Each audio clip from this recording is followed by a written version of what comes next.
Hey guys, what's up? Welcome back to Amazing Animals Inc. Today is the day our poor King Arthur is not going to be much of a king after today. Yeah, we decided to go ahead and get him fixed. He's about 3, so probably about that time, and it can be overall better for their health, so we decided to go ahead and do it. So we've got our vet coming out to fix the donkey. Yes, he can get a little aggressive. You know, we got King Arthur to protect the barnyard because we have goats and coyotes out here. Goats and coyotes. We have goats in the barnyard. We have coyotes and bobcats out here that really would just pick off the goats if we let them. King Arthur protects everyone, but every now and then he gets a little protective and possessive over his goat friends, and he will, you know, just kind of pick them up by the neck and grab them and throw them around, and it's a very traumatic experience for everyone involved. So we're hoping that by fixing him, he'll calm down a little bit. We have an amazing veterinarian that's going to come out. He does all of the stuff that we need from him. He really takes care of all of our animals and does an amazing job, and we're super lucky to have him. So today... And we're going to do hair samples for baby Lima. Ooh. Yeah, so we're going to have him send off some hair samples to do a DNA test to determine if Lima is officially a boy or girl. Exactly, to get the genetics done, so that way we know. Pretty excited for that too. Yeah, so here we go.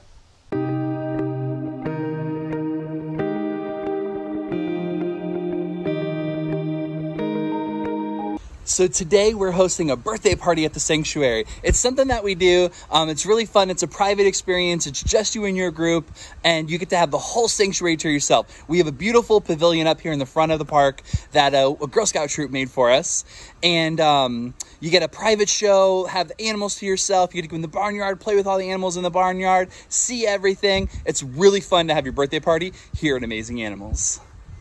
All right, so we are in with Lily and Lima, our baby sloth and mama sloth, and we are going to get a little tiny hair sample of Lima and send it off to a lab at UC David, and hopefully they will be able to tell us with like a 98% if it's male or female based on the genetics and the hair follicles. We have to get the follicle.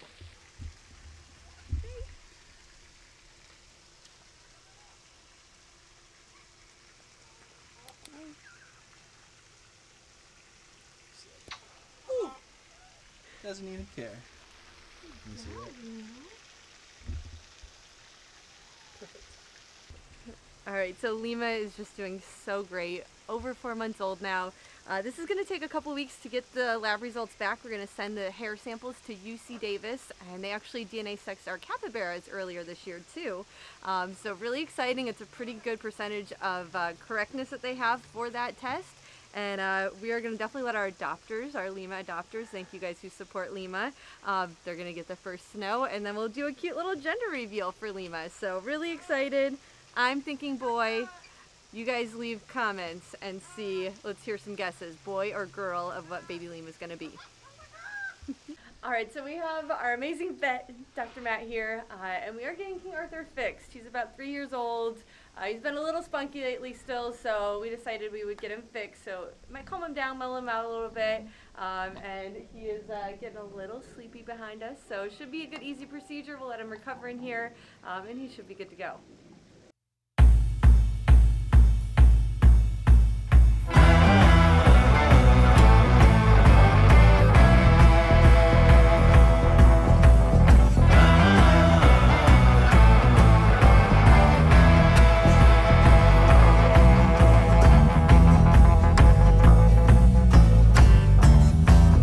So Arthur is recovering from his procedure this morning, so we're going to go give him some food and water. We're going to keep him in the stall for the day so he can just relax and rest. And then tomorrow we're going to make sure he's out and active. Our vet said to make sure that he's moving around so that we don't have any swelling or anything. So we're definitely going to keep our eye on him. But the procedure went great. I think it's going to be better in the long-term health for Arthur. And so we'll go check on him and give him some food and water. All right, so Arthur is up. Still a little wobbly, but he's already eaten some hay, so that's also a great sign. So like I said, we're going to leave him in the stall for the day so he can just relax and recuperate without all the crazy goats running around with him. And then tomorrow we'll let him out to run around with everyone, and hopefully he'll be good to go. So do you guys remember in that last video the common snapping turtle that we put in our pond? We just saw him again, and we've kind of been training him. So So check this out. He will come up to us and look for food whenever he's hungry. It's pretty awesome. Our common snapping turtle. Check him out.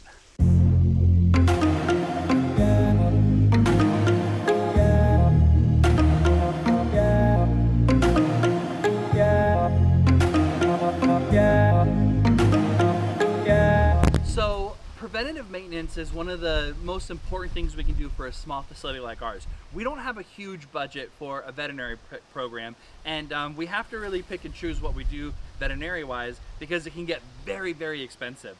And one of the first lines of defense to keep your veterinary bills low is having a really good preventative maintenance program and a really robust nutrition program. You know, the nutrition, the food that our animals eat, the supplements that they get really keep them healthy to where we don't have a ton of issues, knock on wood, that arise. And then preventative maintenance, we keep up with all of our vaccines, all of our fleas and ticks, the things that are common here in Florida. We keep up on all of those things and keep it up, all of our records and our shots up to date. It really, really, really helps with keeping our medical bills low. So that's really important for a facility like ours to spend time and keep up our medical program because it really helps the back end of our veterinary bills. We don't have a ton of veterinary bills because we don't have a ton of unexpected surprises. Okay, so another way that we do preventative care is by deworming the animals every month. And so we use ivermectin. This also helps with heart guard prevention and a handful of the parasites. And we do also randomly do fecal samples as well. So we actually just did a fecal sample with our capybaras. It's been real muddy. That is definitely a time that parasites like to kind of be up and active, and their fecals came back all clear. So we're still going to do our monthly ivermectin with them. And capybaras love watermelon, and it's really nice and juicy. So this is kind of a perfect way to hide medicine as well. You do kind of have to get crafty with some of the animals and hiding medicine so they don't even realize that they're eating it. But this is definitely a way that we can help keep our vet bills down, make sure our animals are nice and healthy. And so we are going to give watermelon and ivermectin to everyone this morning. And again, they should not even notice that this is something we do on a monthly basis. It has definitely been very helpful for us. And it's a great way to make sure the animals are very well taken care of.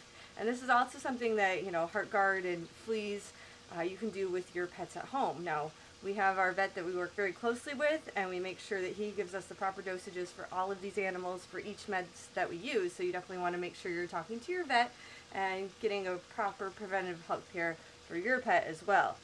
But we're very lucky. Our vet is amazing. We're in constant communication with him, and we have a lot of these medicines on hand so that if something were to happen, we can treat it right away.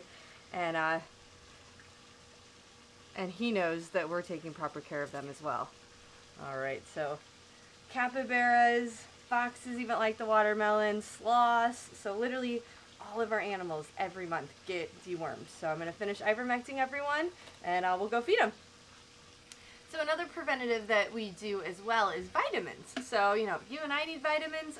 Some of the animals do as well. So our cats in the wild would be eating whole prey items and would getting all sorts of nutrients from the whole animal that they're eating. So our cats get raw meat, a variety of meat, chicken, fish, hearts, gizzards, and we do whole prey items as well, but we're also going to add a vitamin supplement to their food as well. So we use feline tea, Fresh Oasis. It's got a really good balance of vitamins and nutrients for these cats. And then Willow is also going to get her ivermectin this month as well. And again, this is all dosed out properly for their weights. So getting weights on animals is also a really important thing, knowing how much they weigh so that we can properly medicate them. That's something our vet definitely appreciates. And also when you're dealing with exotic animals, a lot of times they're going to hide any illnesses until it's really too late, because in the wild, you don't want to act like you're sick. And so knowing a healthy weight on each animal is a really great indicator that if we feel like they're a little bit off and we weigh them and they lost a significant amount that we can tell, that's a great way for us to know, hey, something is not going on right with that animal and we need to take extra steps to see what's going on. So weighing animals is also super important for us here. So skunks are another one that get an extra supplement. Skunks, it's really important that they have taurine. That is a very important vitamin that they receive as well. And so we have taurine tabs that we're going to actually give every single one of our skunks today. And they just get half of a tab once a day. Kind of break that up for them.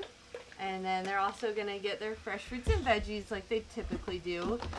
And they're also going to get some ivermectin for the day. And the skunks, they eat individually, they have their own diets, so we feed them separately in each crate, so we make sure that they're each getting their own diet that is important for them. If not, they kind of fight over everything. and they all want to share food, so we separate them so we know they're each getting their proper diet. And then watermelon, again, has been a favorite to hide the ivermectin in this month, so we're going to give them each a little bit of their ivermectin. They won't even notice it's in there. And again, that is a great preventative for worms, heart guard. So we will get them, and then we're also going to get a weight on them this morning. We're going to see how much they're weighing. They do typically gain a bit of weight for the winter, which it is getting a little cooler here, so we're going to check out their weight as well.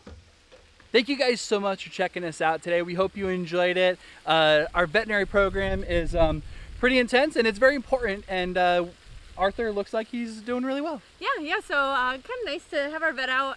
We have a great relationship with him. Everyone always asks, what kind of vet do you have? And Dr. Matt is just awesome. He is very knowledgeable. He has a lot of work with other exotic animals. And then he's also one that's not going to just make something up either, which I really like. He is like, we're going to check, let me do some research, talk with other vets. And so it's really awesome to have him. And making sure our animals are all well cared for. Yeah, I cannot wait to see if we are right with thinking that baby Lima is a male. But please leave your comments in the comments. Let us know if you think Lima is a boy or girl. He looks like a boy, but it's just so hard to tell at this stage. You never know. Yeah, so DNA is going to really help us out with that. But yeah, keep on keeping on. Thank you guys so much. The weather is beautiful. It is like cooling off right now, and it's just so nice to be out here. It's like my favorite time of the year.